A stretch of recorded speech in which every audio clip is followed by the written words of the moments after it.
Hello everyone. तो आज हम देखते हैं एक नई सी डायनेस्टी जो पीछे आप देख रहे हैं सूर डायनेस्टी है वो। ठीक, तो ये क्या है कि बेसिकली जो मुगल हम लोग पढ़ रहे थे, मुगल के बीच में हुमायूं के टर्म में गैप आ जाती है 15 साल की।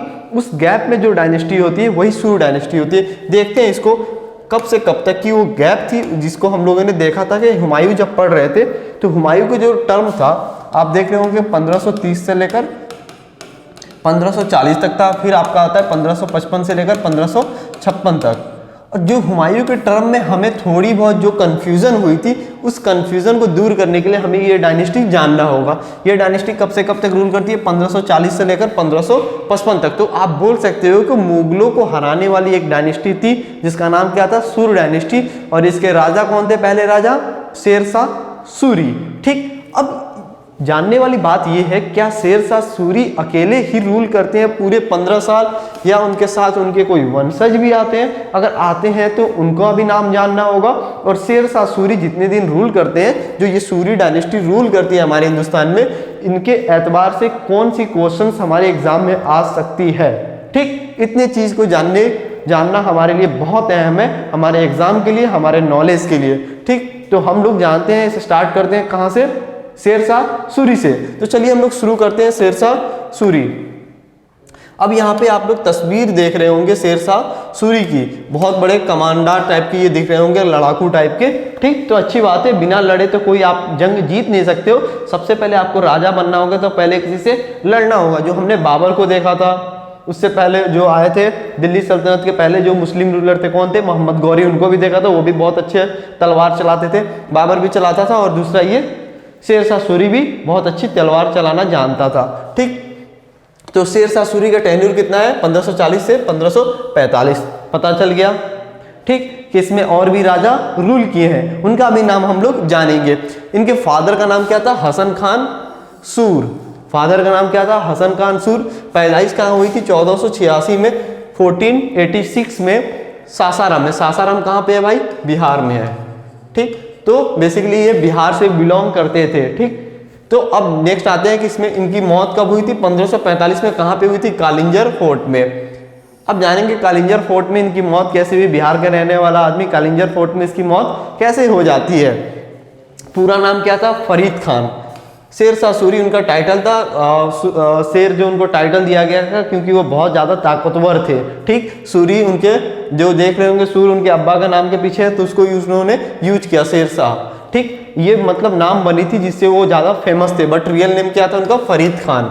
ठीक, अब आती है उनकी बीवी का नाम क्या है? रानी शाह। और रिलीजन कौन थी इनका? इस्लाम। अब ये देखोगे कि जो इस्लाम से बिलोंग करते थे, मुगल भी इस्लाम से बिलोंग करते थे, शेरशाह सूरी भी। तो हाँ भाई, इस्लाम ने इस्लाम को वहाँ पे हराया था। बहुत लोगों को कंफ्यूजन होता है कि शेरशाह सूरी का रिलीजन क्या था, क्योंकि वहाँ पे शेरशाह सूरी देखते हैं तो पता नहीं लग पाता है। बट यहाँ पे नाम उनका फरीद खान आपने देख लिया और यहाँ पे आप लोगों ने इस्लाम देख लिया। याद रखिएगा, शेरशाह सूरी इस्लाम से बिलोंग करते थे। ये रही शेरशाह सूरी की तस्वीर, मतलब फरीद खान की तस्वीर। ठीक, अब आते हैं इनके बारे में और कुछ जानते हैं। हाँ, तो इनके बाद जो राजा बने वो कौन थे? इस्लाम शाह सूरी। जब हम लोग हुमायूं पढ़ रहे थे तो वहां पे हमने देखा था इस्लाम शाह सूरी जो होता है, जो हुमायूं फिर से एंट्री करता है इंडिया में, उसका क्या रीजन था, कैसे वो आ जाता है? क्योंकि सूर डायनेस्टी बहुत ज़्यादा वीक हो जाती है, कमजोर पड़ जाती है जब शेरशाह सूरी की डेथ हो जाती है। शेरशाह सूरी मर जाते हैं, उसके बाद इस्लाम शाह सूरी भी मर जाते हैं। इस्लाम शाह सूरी का टाइम क्या था? 1545 से लेकर 1554 तक, मतलब 1545 से लेकर 1554 तक इनका टेन्यूर था। अब इसके बाद तो 55 में तो फिर से हुमायूं आ जाते हैं। मतलब कि इन बाप बेटा के मरने के बाद सूर डायनेस्टी रन नहीं कर पाती है, कमजोर पड़ जाती है, और हुमायूं पूरी तरीके से इसको एब्जॉर्ब करते हैं, सूर डायनेस्टी को वो देखते हैं। ठीक, अब यहाँ पे आइएगा आदिल शाह सूरी। दो दिख गए, एक शेरशाह सूरी, इस्लाम शाह सूरी, आदिल शाह सूरी, और एक और होते हैं जो वार जो लड़ते हैं, सिकंदर शाह सूरी। ठीक, जिनकी लड़ाई होती है बैटल ऑफ सरहिंद में, सिकंदर शाह सूरी वर्सेस बैरम खान, जो हुमायूं की तरफ से आकर लड़ते हैं, जिसमें हुमायूं जीत जाते हैं बैटल ऑफ सरहिंद में। फिर से मुगल जो होती है री एस्टेब्लिश हो जाती है इंडिया में। तो इतनी चीजें आपने देख लिया, उनके सक्सेसर कौन कौन से थे। अब आते हैं बैकग्राउंड पे। अब बात जानने वाली सबसे अहम तो यही है भाई कि जो मुगल इतनी बड़ी सल्तनत थी, सबको हरा रही थी, देख रहे थे बाबर जितनी भी बैटल लड़ रहा था जीत रहा था, ठीक, हुमायूं भी अच्छा रन कर रहा था। फिर ये बीच में डायनेस्टी आ कैसे जाती है, शेर शाह सूरी आता कहाँ से है, मतलब कि किस तरीके से एंट्री मारता है, मुगल को हराता है। ये क्या है कि जब बैटल ऑफ घाघरा हुआ था, बाबर जब उसमें लड़ रहे थे, ठीक, तो उसमें उनके साथ आर्मी के तौर पे ये भी लड़ाई लड़ रहा था, ठीक। फिर क्या होता है कि जो गवर्नर होते हैं, कहाँ के गवर्नर ऑफ बंगाल जो होते हैं बहार खान लोहानी, उनका ये क्या बन जाता है, मतलब खास आदमी एक बन जाता है, मतलब कि मान लीजिएगा राइट हैंड हो जाता है कौन, शेर शाह सूरी। किसका, बहार खान लोहानी का राइट हैंड हो जाता है शेर शाह सूरी। अब देखिए कैसे कैसे इसकी मतलब कि पोस्टिंग होते जाती है, मतलब कि ज़्यादा से ज़्यादा ये सक्सेस होते जाता है। यहाँ पे एक कमांडर था, सिपाही था, ठीक, देन क्या बन जाता है, वो सिपाहियों का कमांडर बन जाता है क्योंकि खास आदमी है। देन क्या होता है, जो बहार खान होते हैं इनकी डेथ हो जाती है और इनका माइनर सन वो बनता है किंग। यहीं से पूरी पलटवार हो जाती है। जब वो किंग बनता है तो उसका असिस्टेंट कौन हो जाते हैं, शेर शाह सूरी हो जाते हैं उसके असिस्टेंट। उसका नाम क्या था, जलाल खान लोहानी। इसको क्या करते हैं, शेर शाह सूरी कुर्सी से उठाकर ऐसे बगल में रख देते हैं, जाओ तुम आराम करो। फिर ये क्या होते हैं, गवर्नर बन जाते हैं, कहाँ के, बंगाल के 1537 में। हो गई चीजें क्लियर। अब ये बन गए गवर्नर। अब 37 में गवर्नर बने और आपने 1539 में आपने देख लिया है बैटल हुमायूं के टाइम में। इसमें भी आएंगे कौन सी बैटल उन्होंने लड़ी थी, जो हुमायूं ने बैटल लड़ी थी वही बैटल ये भी लड़ते हैं, बैटल ऑफ चौसा और बैटल ऑफ कन्नौज। तो आते हैं हम लोग, ये रही इनकी बैकग्राउंड, कैसे आए थे कैसे नहीं आए थे उस पर। अब इसमें हम लोग देखेंगे बैटल। ये रहा बैटल ऑफ चौसा, जो हुमायूं में आपने पढ़ा था उसी बैटल को हम लोग यहाँ पे जानेंगे। बैटल ऑफ चौसा कब हुई थी, 1539 में हुई थी, जिसमें हुमायूं हार गए थे और शेर शाह सूरी जीत गए थे। और चौसा है कहाँ पे, बक्सर एक बिहार के डिस्ट्रिक्ट है, उसके नज़दीक है, यहाँ पे ये लड़ी गई थी, ठीक। अब क्या था कि बंगाल से आते आते बिहार को अपने पास इन्होंने कर लेते हैं। अब आते हैं ये दिल्ली की साइड में बढ़ते हैं, तो फिर इन्होंने एक बैटल लड़ते हैं, किससे, हुमायूं से ही, 1540 में, एक साल के बाद, ठीक। अब इसमें क्या होता है, हुमायूं क्या होता है, हार जाता है फिर से, और शेर शाह सूरी फिर से क्या होते हैं, जीत जाते हैं। और ये कन्नौज है कहाँ पे, दिल्ली के करीब, वेस्टर्न उत्तर प्रदेश में, मतलब पश्चिमी भाग उत्तर प्रदेश के में ये होता है जो बैटल। क्योंकि बैटल बहुत इजी हो जाता है, हुमायूं में आपने सेम बैटल पढ़े होते हैं, फिर से यही बैटल इनको आपको यहाँ पे जानना होता है। अब आते हैं इनके और सारे जगहों पे, किस किस जगह को इन्होंने फतह की होती है, किस किस जगह को इन्होंने कन्वर्ट करा होता है, वही चीज़ों को हम लोग यहाँ पे देखते हैं। सबसे पहले ये आते हैं 1542 में, देख रहे हो भाई, 40 में उन्होंने हुमायूं को भगाया, 42 में एक बैटल, दो बैटल, तीन बैटल लड़ते हैं और तीनों किलों को इन्होंने फतह कर लेते हैं। मालवा को हराते हैं, मालवा रीजन जीत जाते हैं, रैथम्बोर को हराते हैं, रैथम्बोर को, ठीक। फिर उसके बाद मरवार को हराते हैं, देन ये रैजिन को हराते हैं 1543 में। चीज़ें ध्यान से रखिएगा किस किस जगह को इन्होंने फतह किया, अच्छी नोट्स तैयार कीजिएगा। देन ये चित्तौड़ की हिस्ट्री आप लोग तो जानते हैं, अलाउद्दीन खिलजी के टाइम में 1544 में ये इसको भी फतह करते हैं। देन आता है कालिंजर, जहाँ पे इनकी डेथ हुई थी, इस किला को फतह करने में इनकी डेथ हुई थी, तो यहाँ इस जगह को कालिंजर, वहाँ पे देख लीजिएगा, आपको दिखता नहीं होगा, कालिंजर 1545 में, इसी में इनकी डेथ हो जाती है कालिंदर के किले में। ये रहा आपका कालिंदर का किला, बहुत ज़्यादा विजिबल नहीं होगा बट ये वो किला है। किन किन जगहों को इन्होंने फतह किया होता है, मालवा, रैथम्बोर, मारवार, रैजिन, चित्तौड़ और कालिंजर, इतने जगहों को यह फतह करते हैं। मतलब कि अपने टेन्यूर में इनकी तलवार जो होती है मयान में नहीं होती है, हमेशा बाहर ही होती है। देन आगे हम लोग आते हैं, इनकी पॉलिसी के बारे में जानते हैं। मतलब कि पैसे को लेकर इनकी बहुत अच्छी पॉलिसी थी, बहुत अच्छा चीज़ इन्होंने इंट्रोड्यूस करा है। और इसी से सबसे इम्पोर्टेंट अगर सवाल बनते हैं तो सबसे पहला सवाल यही होगा, क्योंकि बहुत इम्पोर्टेंट है एग्जाम के एतबार से। इन्होंने ये क्या करते हैं कि 3 टाइप के सिक्के निकालते हैं, किसके किसके, सिल्वर, गोल्ड और कॉपर के। पीछे देख रहे होंगे, ये रहा आपका कॉपर का सिक्का, ये रहा सिल्वर का और ये रहा आपका गोल्ड का, ठीक। 3 टाइप के सिक्के निकाले, अच्छी बात है, सिक्के निकालना अच्छी बात है।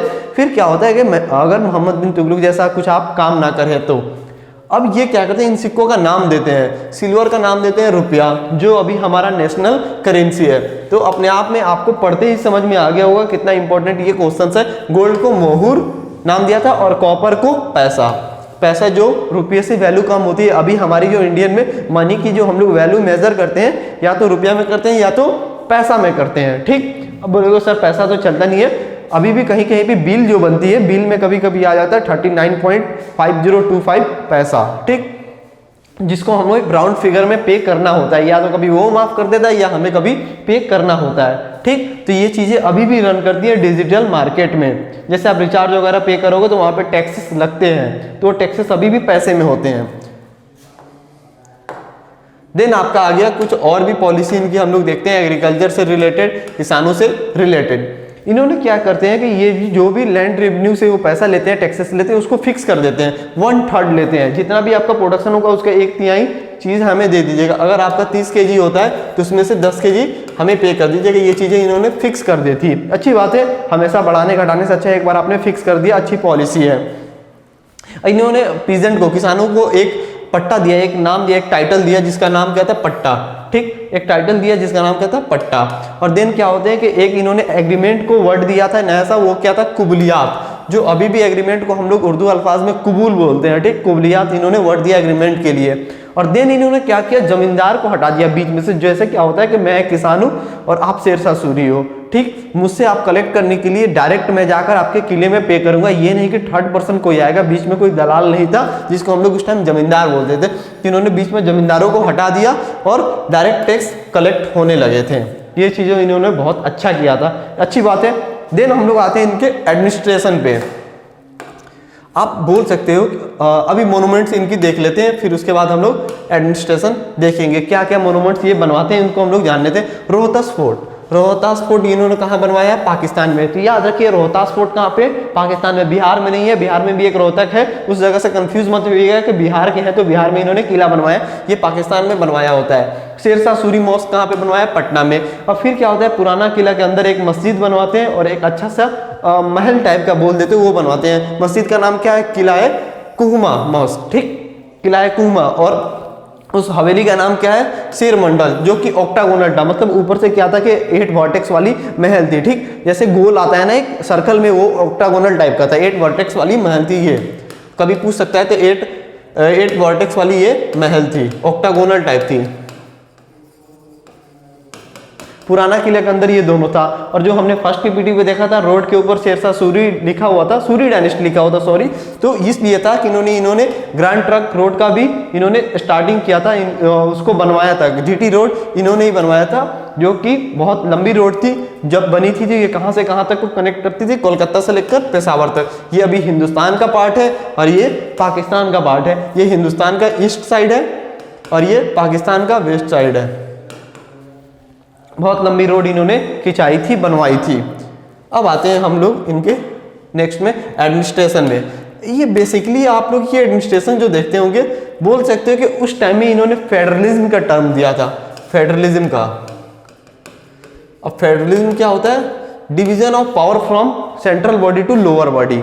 जिसमें क्या होता है, ये प्रोविंसेस जो एकता होता है, ये हेड को बोलते हैं जो यूनियन में है। और ये सरकार हो गया, ये डिस्ट्रिक्ट लेवल पे हो गई, ये परगाना हो गया, तालुका मतलब कि थाने के लेवल पे हो गया, पोस्ट के लेवल पे, ये आ गया विलेज, ग्राम का। तो देख रहे हो कि एक टाइप का पावर का डिवीजन होता है, जिसको हम लोग अभी टर्म में फेडरलिज्म बोलते हैं। तो फेडरलिज्म बोल सकते हो एक टाइप का।